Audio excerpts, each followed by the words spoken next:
All right, thank you, everyone. We'll wait one more minute as people join, but in the meantime, let me give you our warmest welcome to this webinar titled Connecting the Disinformation Dots, Insights, Lessons, and Guidance from 20 EU member states. Some housekeeping rules. The questions during the Q&A will be asked as we usually do using Slido, and a recording of the session will replay afterwards on our YouTube channel. To get things started, please, you can go on Slido using the code that you will see in the slide, and let us know where are you joining us from today. And then the second question, I can already spoil it, is which sector you represent, so we all get familiar with the tool.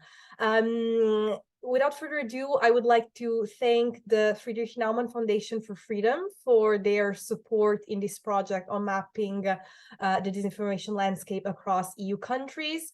I will be moderating this webinar today. My name is Maria Giovanna Sessa. I am research manager at the Disinfolab. We are an independent NGO focused on researching and tackling disinformation campaigns targeting the EU, its member states, and core values, and advocating for policy improvements in the field.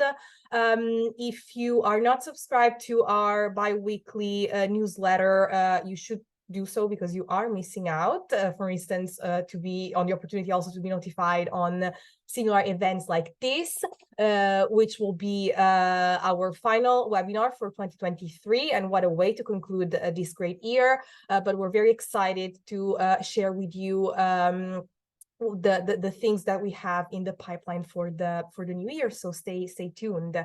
As for today's webinar, you will hear from me the results of our comparative study of the disinformation landscape across the 20 EU countries. You might have already read some of the fact sheets or participating in drafting them yourselves, and then we'll delve into the topic of elections with our experts from Slovakia and Poland, and then you'll have the opportunity to ask questions during the Q&A session at the end. So it is my great pleasure to welcome Michaela Rudziczkowa. Michaela is currently an editor-in-chief of infosecurity.sk, the Slovak watchdog platform focused mainly on disinformation, propaganda, and cognitive security. She is also a research fellow for ADAPT Institute, a Bratislava-based think tank oriented on defense and security policy, and she received her PhD in political science. Welcome, Michaela. And Mateusz Zadroga, who is a graduate in history with a specialization in military history at Cardinal Stefan Wyszyński University in Warsaw, and has been at fakenews.pl since December 2020. He specializes in historical and military topics, Russian disinformation, and the activities of movements of conspiracy theory supporters. Welcome, Mateusz. So, okay, I will now interrupt this very exciting Slido presentation to share another presentation and get started with the first part of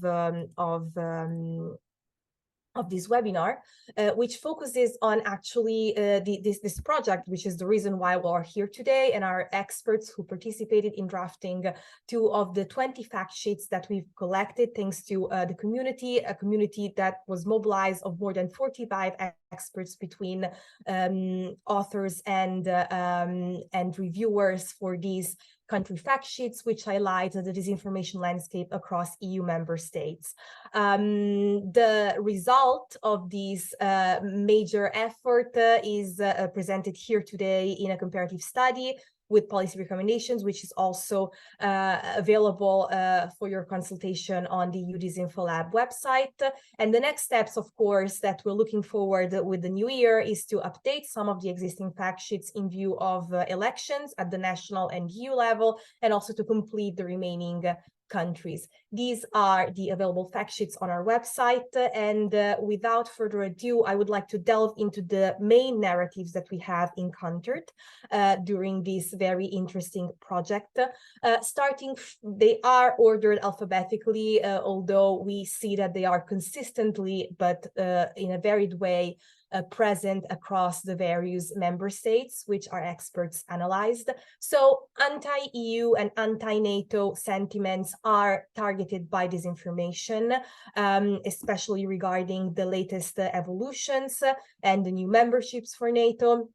So the idea is that these international institutions are represented as in a negative light, both as exploitative from the financial point of view, representing a corruption in values and entailing a loss of sovereignty for its members.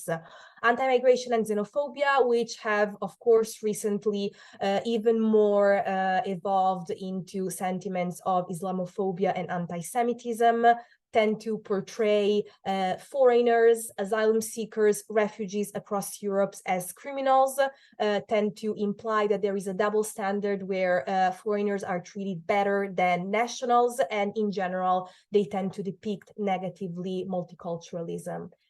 Climate change and the energy crisis in general have been a very important target throughout this year of disinformation, either downplaying or delaying the climate action, or framing in a negative light alternative and more sustainable sources of energy, or even tools, so in a way that resembles technological pessimism, and of course conspiracies abounded.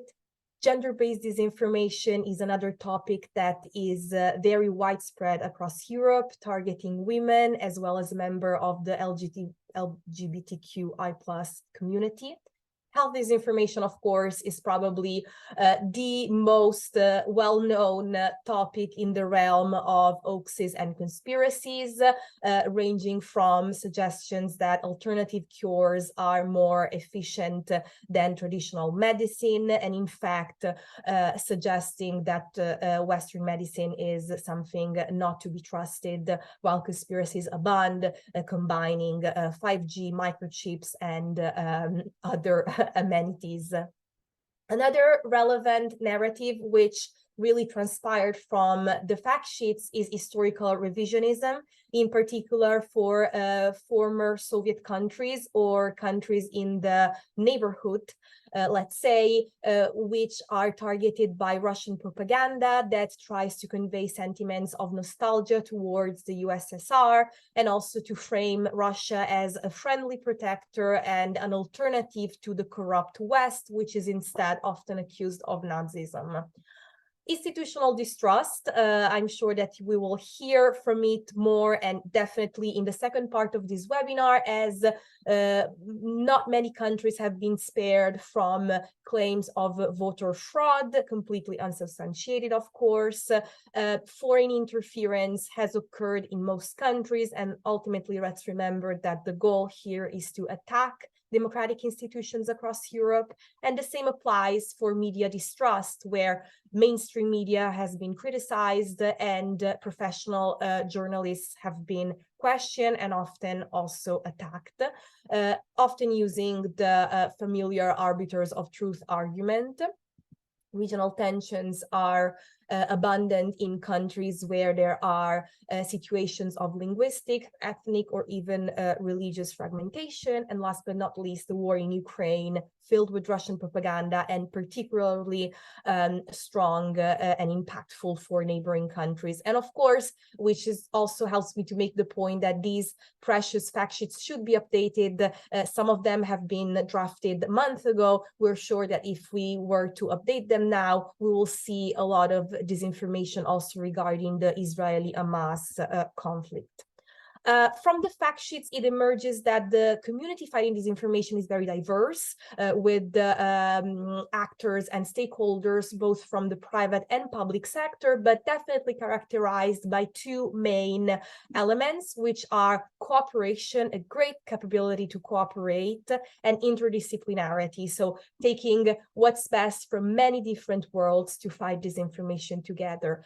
As for policy initiatives, the fact sheets showed us that in most EU countries, there are no standalone laws explicitly targeting disinformation as a separate legal offense. There's usually legislation against hate speech, against slander, against identity theft, and so on, but not specifically disinformation, with a few exceptions in countries that mention disinformation either in their criminal codes or in their constitutions. Regarding EU legislation, and for instance, the experts really focused on the EU whistleblowing directive, we noticed that across countries there is a very fragmented implementation of this legislation, which of course leaves us wonder regarding the capability of member states to enforce the Digital Services Act, for which we definitely keep our fingers crossed. And now, in order to end this presentation, I'd like to focus on the 10 policy recommendations that at UDISINFOLAB we developed thanks to the expertise pulled together in the fact sheets by those who contributed. And the first recommendation is definitely to favor information exchange and united responses, which is something that is already happening to some extent. As I've said, this is a community characterized by great degrees of cooperation, and it should be and continue to be this way. And we hope that the DSA will offer venues to continue this approach, for instance, with the digital services coordinators, who will have joint investigation powers. Then we definitely need to enhance policy monitoring and cooperation, starting from standard definitions. So we have seen that, for instance, in the few countries that have some standalone legislation against disinformation, the terminology to refer to it is very diverse. We have terms such as fake news, false information, etc. Well, words are important, and of course, having common and standardized definitions is crucial in order to fight together this threat. And starting, for instance, from the DSA enforcement, which will leave the liberty to countries to define what illegal content is. The third recommendation is to focus on disinformation around the 2024 elections, and we are following this recommendation today thanks to our experts, but also to go beyond that and to develop a systematic approach that moves beyond an ad hoc practice to fight disinformation, because it is true that elections they're very hot moments where everyone is focusing around disinformation, but it should not be limited to that. We have to look out for FIMI, so monitoring, analyzing, and exchanging information on foreign information manipulation and interference is crucial. And so is improving media and digital literacy. More and more, we see that there is a divide in the audience between the tools which are available in terms of an internet connection or having access to a smartphone, but the lack of the skills, the soft skills to address content and to distinguish right from wrong and true from false. On the same note, it is important to acknowledge that disinformation thrives on public distrust. So this public malaise should not be undermined, but addressed, because ultimately this is a way to attack our democracy and our democratic institutions. On the same note, it is crucial to protect minorities and vulnerable categories in order to avoid the silencing effect that disinformation campaigns seek to have on these groups. For instance, we can learn many lessons from gender-based disinformation. Our eighth recommendation is to threaten the protection of journalists, fact checkers, and whistleblowers with cohesive action and responses and implementation of legislation, and also to beware of false trends and legislation that may seem like it will help, but it won't. And for instance, Article 17 of the European Media Freedom Act, which will create a de facto media exemption for any self-proclaimed journalist or media, will potentially open the door to foreign interference and malign actors to use and abuse the title of journalist and media. Our quasi-final recommendation is to provide access to data for all researchers in line with the requirements of Article 40 of the DSA. We hope that this article will be enforced in a permanent way that will allow vetted researchers continuous access to data. And our very final recommendation is to ensure core and sustainable funding to maintain, update, and expand research. These fact sheets, once again, are an example of that. They will need upkeeping, and for this, it is necessary to ensure that the organizations that engage in these activities, in this pulling together of knowledge, have enough financial safety, because this ultimately means that their survival will be ensured. And I hope that I didn't take away too much time. This is it in terms of the presentation of our comparative study, and we hope that you will be able to access it on our website. It's publicly available to you. And now, without further ado, I will move on to the second part, and probably the most exciting of this webinar, and to leave the floor to our experts, starting from Michaela, which will navigate us through the disinformation in the Slovak elections. Thank you, Michaela. The floor is yours. Thank you very much for the brief introduction, also for all the information that you covered in your presentation, and for the opportunity to be here. It is very much appreciated. I will try to share my screen now. Hope it will work well. I think you should see it now.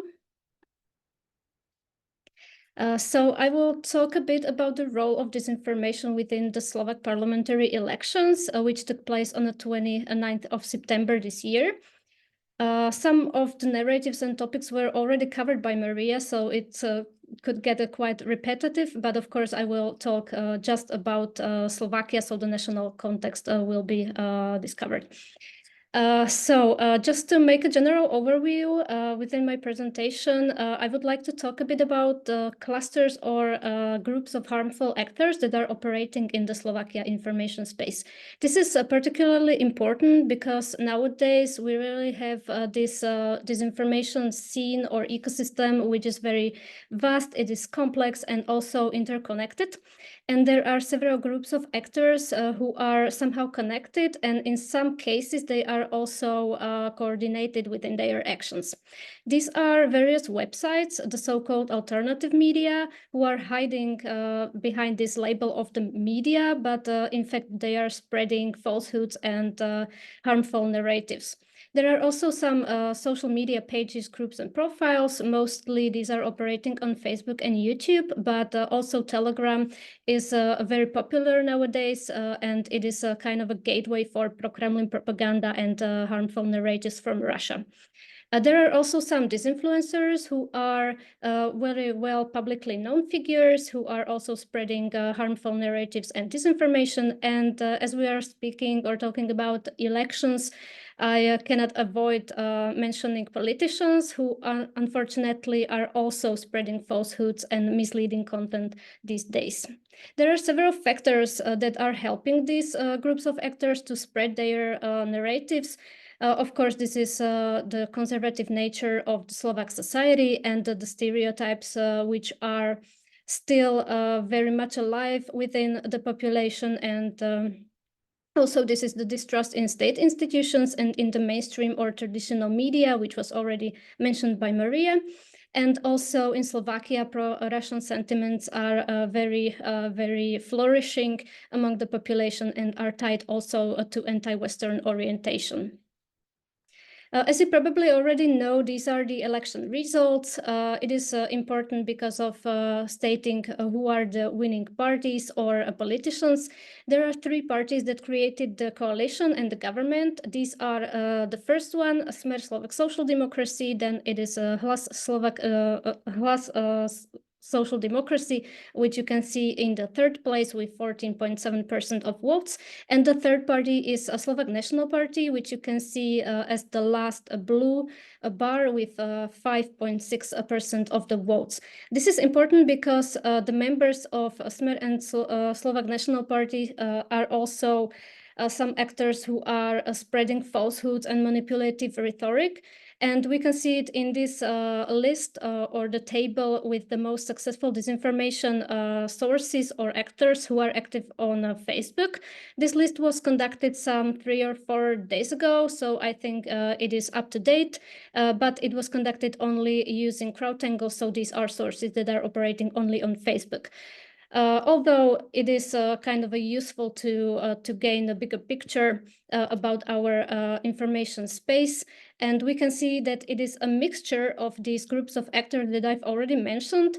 There are some politicians from Smer Slovak Social Democracy, also from Slovak National Party and the far-right party Republika. We can see Milan Uhrik, who is also a member of the European Parliament, which is kind of alarming. There is his party colleague Milan Mazurek. There are also some alternative media or sources such as Badatel or Infovojna, and we can see also some disinfluencers. So we can see that it is really a mixture of these groups of actors who are in many cases connected and in some cases also coordinated. These are specific narratives that were kind of shaping the public opinion within the pre-election campaign. Some of them are also prevailing after the elections. I would not talk about them very much, but I can talk a bit about the first one because it is very important. It is the undermining trust in the electoral system, which is also connected to undermining trust in the state institutions and in the elections itself. It was very important, and it also took its toll because in June there was this survey conducted by the ECHO agency that showed that there were 36.2% of Slovak citizens who really feared the electoral manipulation, and some 5.2% of people who didn't want to answer or didn't know how to answer to the question. So these were roughly some 40% of Slovak citizens who may be influenced by the narrative of electoral manipulation. There were also some other topics prevailing, like misusing the topics of war in Ukraine or migration, and some attacks aimed at non-governmental organizations, also the mainstream media, and some minorities like LGBTQI or the Roma minority, which misused these stereotypes flourishing in Slovak society. And last but not least, there were a couple of examples of AR-generated content that was used as a part of a discreditational campaign against the second most successful party, Progressive Slovakia, which is a liberal party led by Michal Šimečka, who is also a member of the European Parliament. And in the bottom right picture, we can see the screenshot from the post that was trying to create this impression that Michal Šimečka is coordinated with some liberal media, and in the supposed discussion with Monika Todova from Denník and the liberal media, he was allegedly speaking about the media manipulation.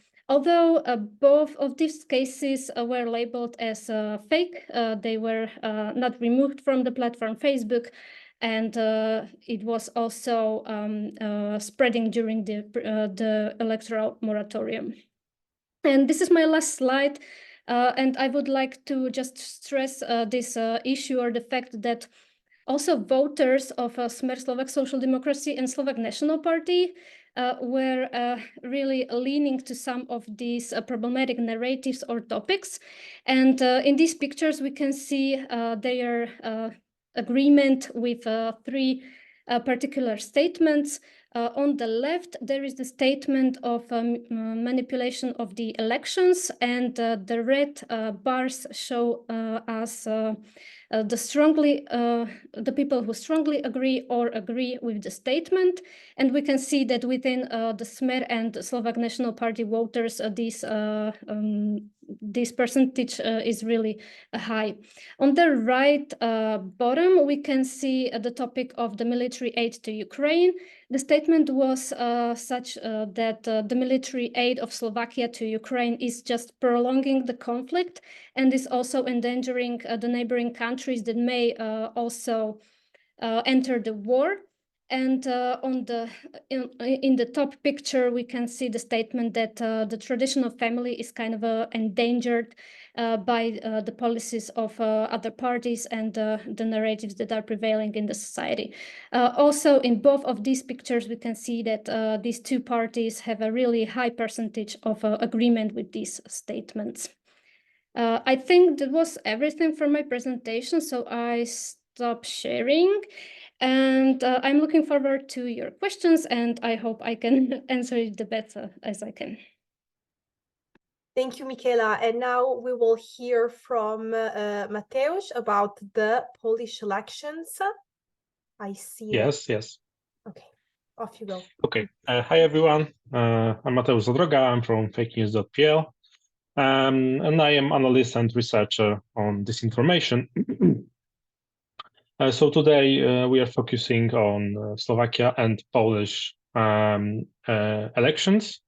Next slide, please. The first is like some basic facts about Polish elections, because I think many people are not aware that during 15th of October elections, there was also a nationwide referendum was held. The referendum concerned EU immigration policy, retirement age, and the issue of state-owned enterprises. And well, the ruling Law and Justice Party received the most votes, but the opposition in the form of Civic Coalition, Third Way, and the New Left won a majority in the parliament. So Law and Justice Party lost the election in the long run. And there's also a confederation which is also got into the same, but this party remains somewhat on the sidelines. It's the far-right party and nationalist party. And it's very important to know that the turnout in the Polish elections was record-breaking and amounting to over 74%. Never in Polish history so much people voted. But the referendum results were not binding due to the low turnout, so many people that go to the elections didn't vote in the referendum. Next slide, please. So the first narrative that was disinformation about elections in Poland was that the elections were rigged. It started before a few months before the elections. That the prominent party from both sides, so from the ruling party and the opposition, start suggest that usually indirectly that the elections might be rigged. The main purpose was to prepare voters for possible defeat and to avoid the accusations of an ineffective election campaign. And as you know, those statements always hit up the public debate. So it was in Poland. And as you can see in the survey by the Rzeczpospolita Daily, as many as 39% of respondents say the elections could be rigged.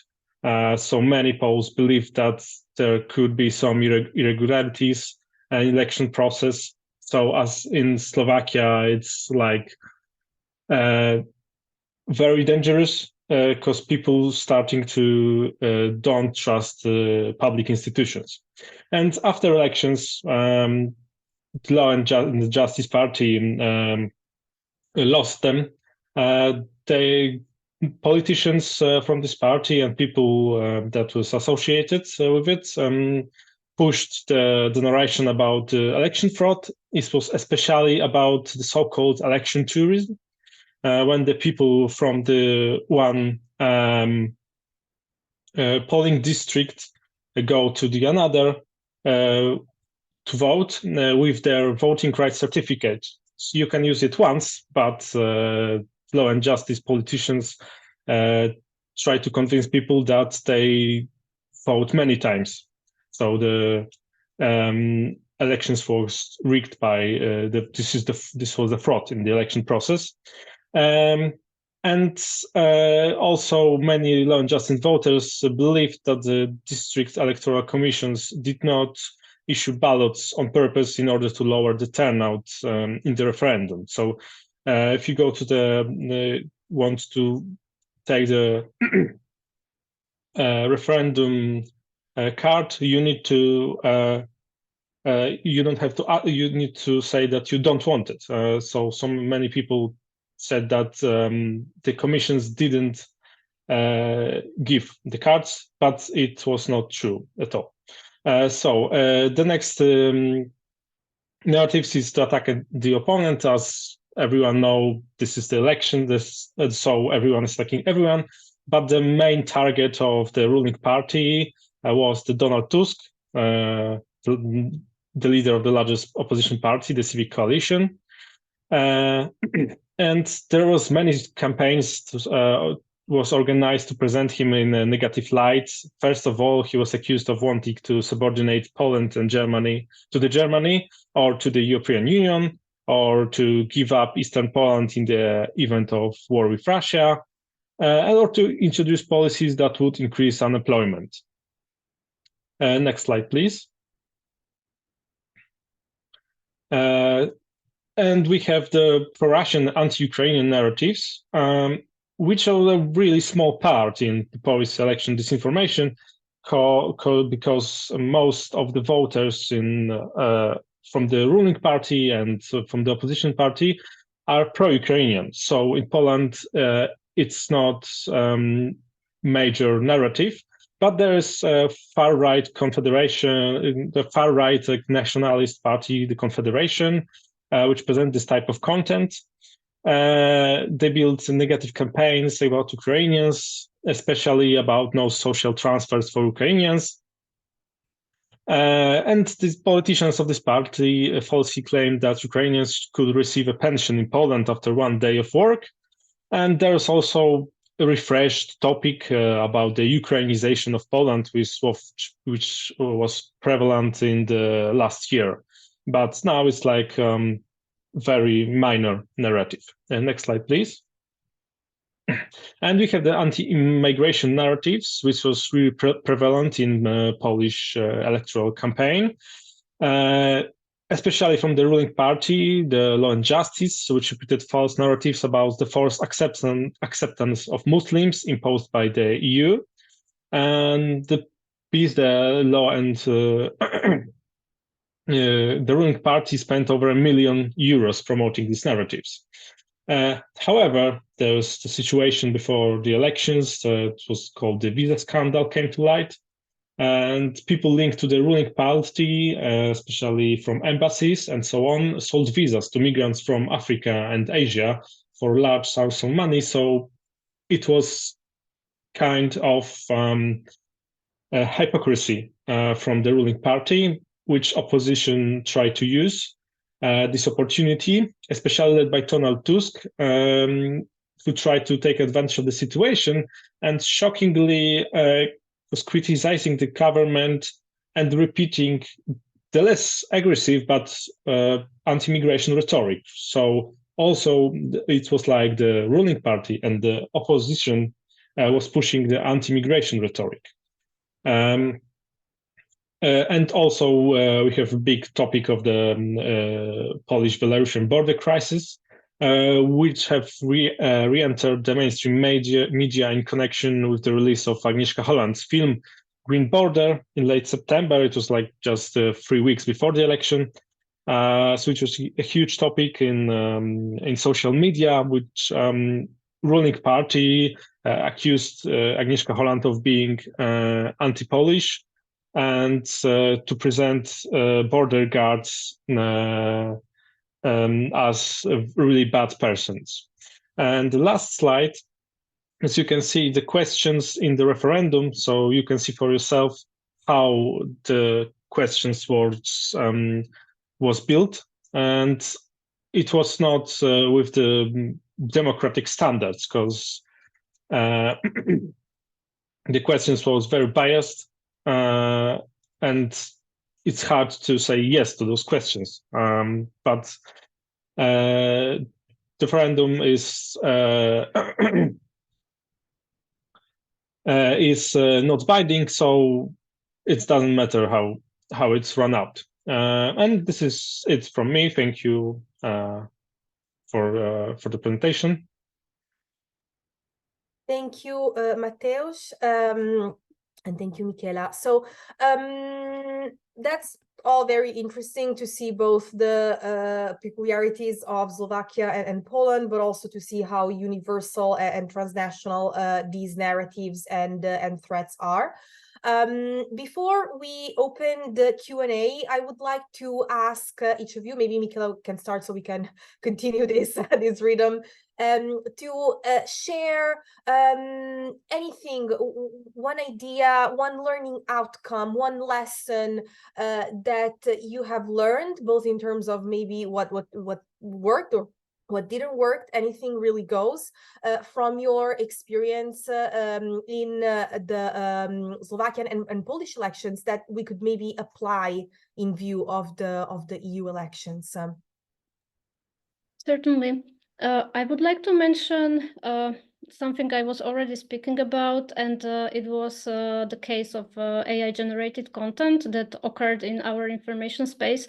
It was created on Telegram and then migrated or disseminated on other platforms such as Facebook and TikTok, I think. And our police of the Slovak Republic and also traditional media and some state institutions reacted immediately on the topic and were informing the society about the threat. So I think it is very important to secure the moratorium or the electoral silence and preventing interference of such nature. And of course, it is very important to act in a coordinated way, as such we observed in this case. So it is very important to provide the coordination of state institutions, also traditional media, also NGOs and some other civic platforms and other relevant actors. And it is necessary and key to maintain our democratic values. So this is, I think, a key point. Thank you, Michela. Mateusz. So I think the one thing that should be done is the pre-banking, especially from the public institutions, to say to the public which narratives about elections could be disinformation, in which topics could be used. Like, for example, many people could push the narratives about fraud in elections. So it's very important to present to the public that it could be used to somehow change the election process, to destroy to destroy the foundation of democracy. So I think it's the main issue, because it would be so much easier to fight disinformation if people were aware that in some topics could be disinformation.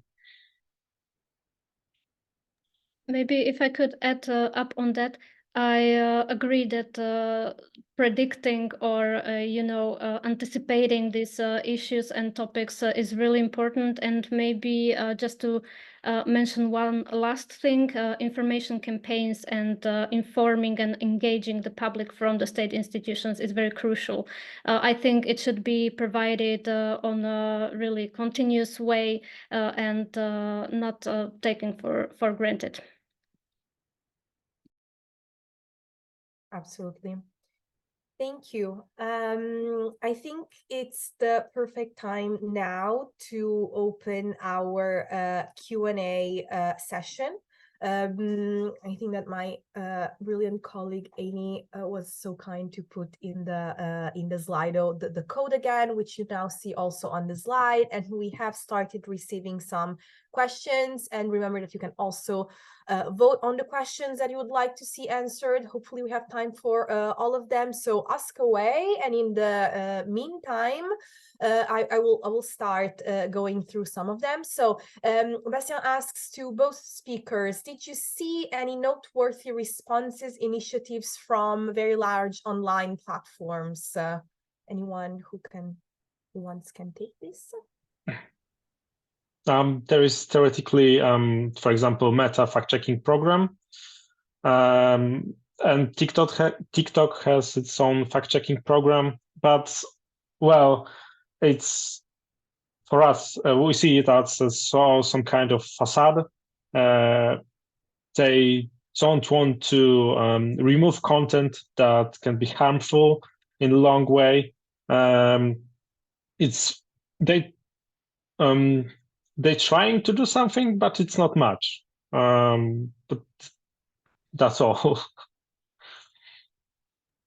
I would maybe use this example of AI-generated content in political questions or in content that is linked to some political issues, because when I told you that these two examples of discreditational campaign against Progressive Slovakia were not taken down from Facebook. Facebook later responded to that, not particularly to this campaign, but to the issue of generated content with the usage of AI. And the platform changed its policy, and it is needed to display the information of using artificial intelligence to create the content that is political and is fake. So now this policy is kind of changed. Thank you. We can move to the next questions, which I think is really interesting. Can influencers help in combating disinformation? What role can they play? And I noticed, Michaela, how you often use the term disinfluencers, which I think it's very nice, the disinformation influencers. Yes, I mean, that's a very good question. Should we act smart and start looking for also new stakeholders to help us in the fight? What do you think?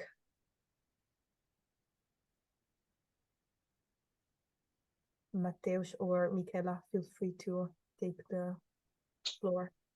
Okay, so yeah, I can think they could help, of course, because they have a huge audience and people like to listen to them. But we must be very careful, so because we must choose wisely those people who could push like anti-disinformation narratives. And I'm not sure what could be their role. I never think about it, but I think they can help, of course, because hey, they have a huge audience. I think they can gain maybe more attention from the public as they are publicly well-known figures or individuals. So this can be useful in that position. But of course, as Mateusz told us, they should be very carefully picked up. And also, it is important to note that in many cases, they don't have, the knowledge about the topics. So this can be also very carefully. And I think there are some cases of disinfluencers in Slovakia, and it is very dangerous, of course. So it can be maybe some kind of balanced with these more positive figures. I don't know about that. I was not very thinking about the issue very much also. Thank you. No, definitely. I mean, you made some good point regarding the fact that we should be cautious, recognizing credibility to actors that are indeed not experts. That's definitely something that's very important when we try to fight disinformation rather than spread it. So next question addressed to Michaela. Thank you for your talk. Have you seen the use of generative AI to create and disseminate disinformation? I was only observing these two examples that I was talking about. These were both the examples of a discreditational campaign against the progressive Slovakia and Michal Šimečka. I was talking about the one which was supposed recording of his talk with this journalist Monika Todova about influencing or manipulating the elections. But there was another one. There was a supposed his speech about some policies that he was trying to impose after he was elected, and this was also fake. Both of the cases were created on Telegram and then spread on Facebook and other platforms, as I've already mentioned, and they were labeled as fake by the fact checkers, which is very important, and it was done immediately after these both cases were spreading online. So that is also very important that the reaction was kind of quick and done in coordination with other actors. So the media immediately picked up the topic and was trying to inform the public that this is the new threat that we observe.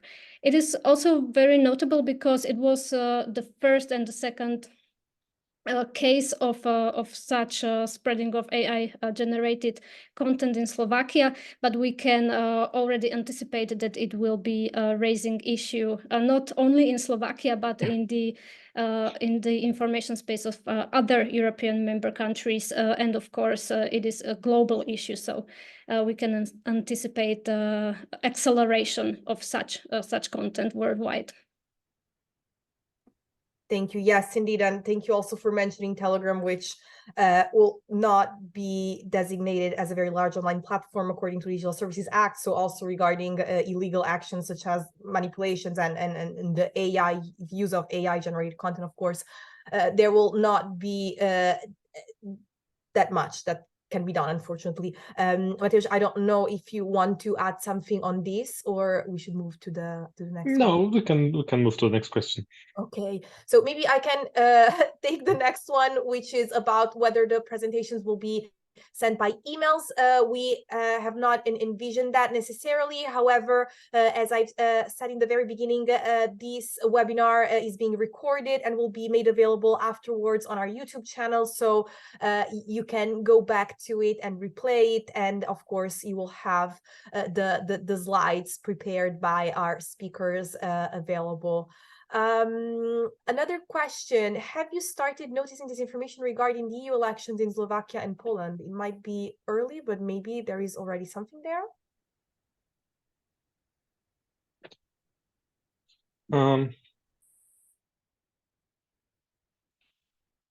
No, not much. The elections was just like 2 months ago, so no, not yet. In Slovakia, I don't think we see specifically targeted disinformation regarding the EU elections, but we can see several narratives that are connected to the issue. Maria was mentioning some of them in the beginning of the presentation. I can maybe summarize them. We can see, of course, some narratives that are trying to make an impression that the European Union is attacking our traditional values. This one is very important in Slovakia. It is connected to the cultural issues and also to the conservative nature of our society, which I've already spoken about. Of course, there were some narratives regarding migration crisis. This was also mentioned earlier. Some of the actors were trying to make this impression that the European Union, in coordination with some NGOs and other actors from other countries, are somehow orchestrating the migration crisis. So the European Union know how these streams are going and so on. And also there are these narratives that are continuously spreading in our information space about the European Union allegedly trying to deprive the Slovak Republic of its sovereignty. This is kind of broader narrative that is also connected to anti-West sentiment and anti-US sentiment. And last but not least, I would like to mention pro-Russian sentiment, which is a very huge part of these narratives, and it is also connected to strengthening these historical myths and myths about the Soviet Union, which were also mentioned earlier. And the last topic would be this information campaign about the so-called Slovexit. So this was a campaign of a minor right political party of Marian Kotleba, who was trying to persuade the population of the Slovak Republic that we have to leave the European Union. So this one was very important. Didn't gain so much attention, but of course it was very harmful, I think.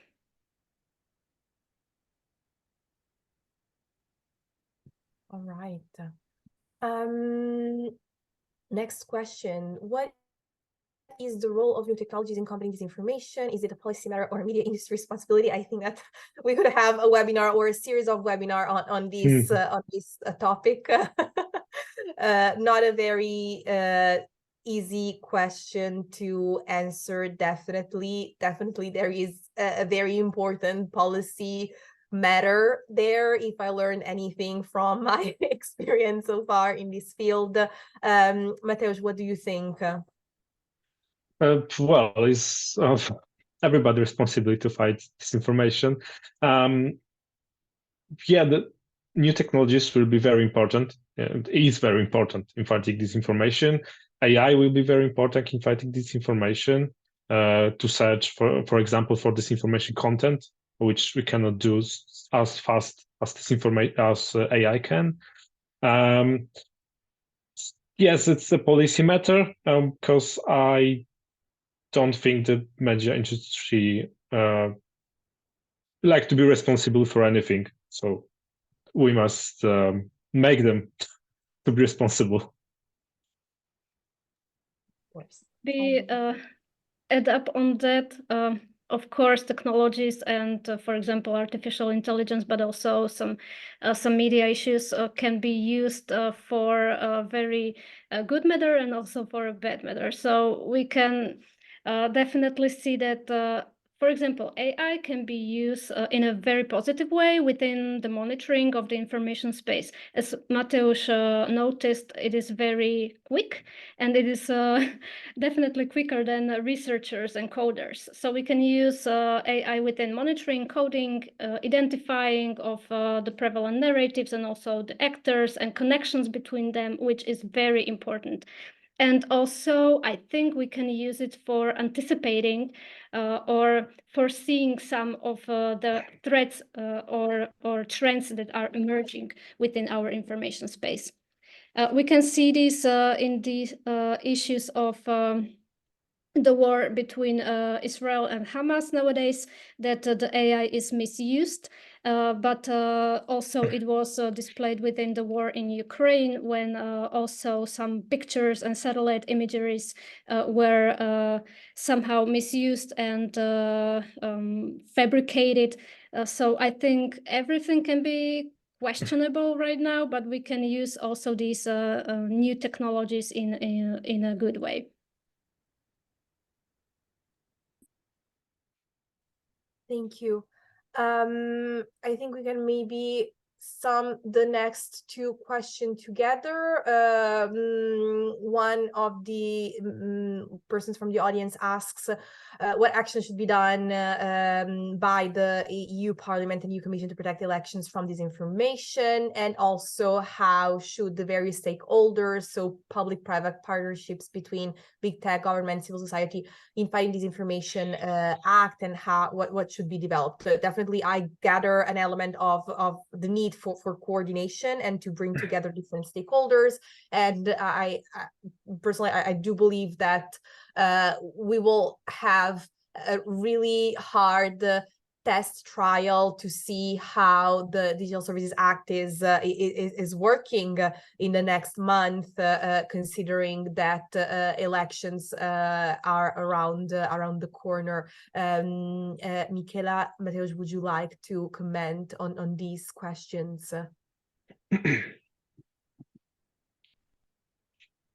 From me, sorry, I'm not an expert in this field, speaking about the policies of the European Union, but I agree on that DSA can be a game changer in this way. And maybe I would add one topic on that, and that is fact-checking and pre-banking. I think the European Union also have something to say on that, and maybe it can bring these fact checkers together and create some more action.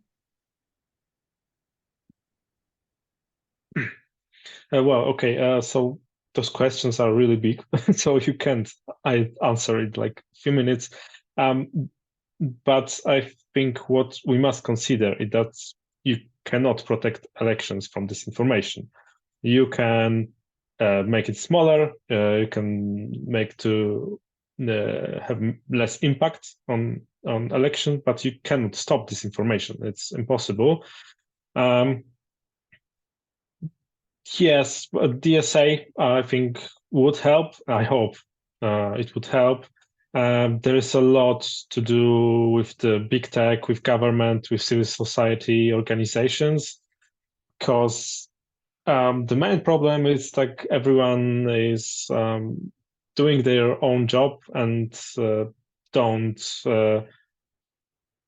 want to participate in in big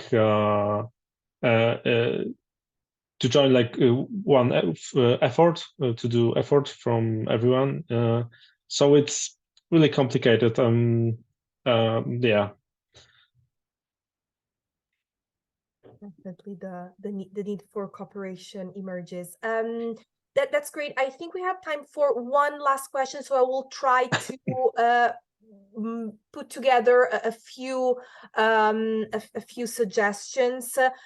So one of the questions to Michela is, you said that some of these accounts have been spreading this information also in a coordinated network. Is it happening on Facebook? Another for Mateusz asks which social media platforms were used for your research specifically. And then there is another one, which I see on screen, which asks what was the main social media platform used to spread information in Slovakia and Poland, and also if you could say something about the text, the format, where it was text, video, image. So I think that that's a nice way to conclude. If you can say a few words about what platforms and what formats did you notice most?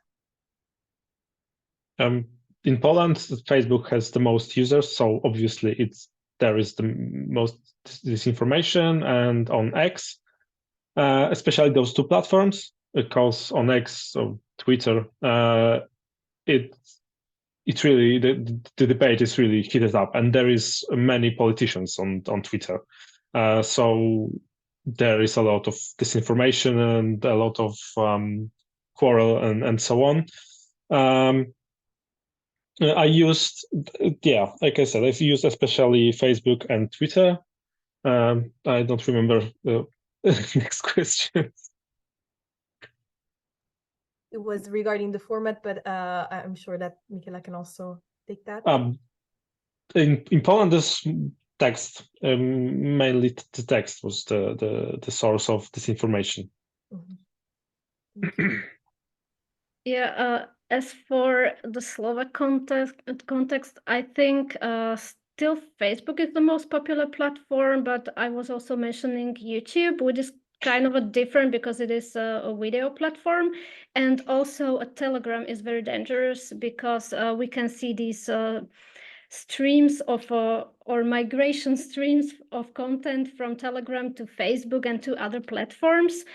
For example, there was some time for which Luboš Blaha, a party member of Smer Slovak Social Democracy, was banned from Facebook because he didn't oblige with the policies.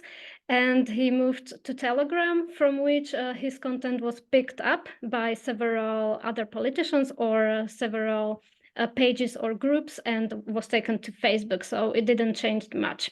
I think now he is not banned from Facebook anymore. Also, TikTok is very popular now, but mostly among youngsters and children. But it is very important to note that also on TikTok we have observed a rise in pro-Russian and pro-Kremlin propaganda, which is alarming, I think. So it can be assumed that the format which is most popular is a video format, but also these traditional statuses in the format of text also prevail. Thank you. Thank you both. We unfortunately are running out of time, so that's a wrap in terms also of Q&A. I know that there are many questions still to answer. Hopefully there will be other opportunities with the new year to meet and talk. I would like to once again thank the Friedrich Naumann Foundation for funding this project. I would like to thank Michaela and Mateusz for sharing their expertise with us today, and all of the authors and reviewers who've participated in this project. I would like to thank my dear colleague Heini behind the scene for making this webinar possible from a very practical point of view, and the audience for always participating in good numbers to our initiatives. I remind you once again that the replay of this webinar will be available on our YouTube channel. To subscribe to our newsletter if you haven't yet, in order to stay tuned for more events. And needless to say, please rate this webinar on Slido. I see that you are already doing it. Once again, thank you so much for following us and being with us. And we cannot wait to have more opportunities like this in the year to come.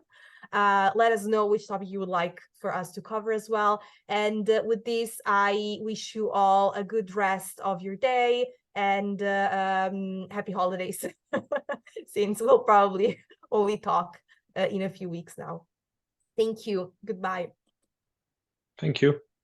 Thank you, Maria. Thank you, Mateusz. Hope to stay in touch in the future. Definitely. Yes. Thanks. Bye-bye. Bye-bye. Bye.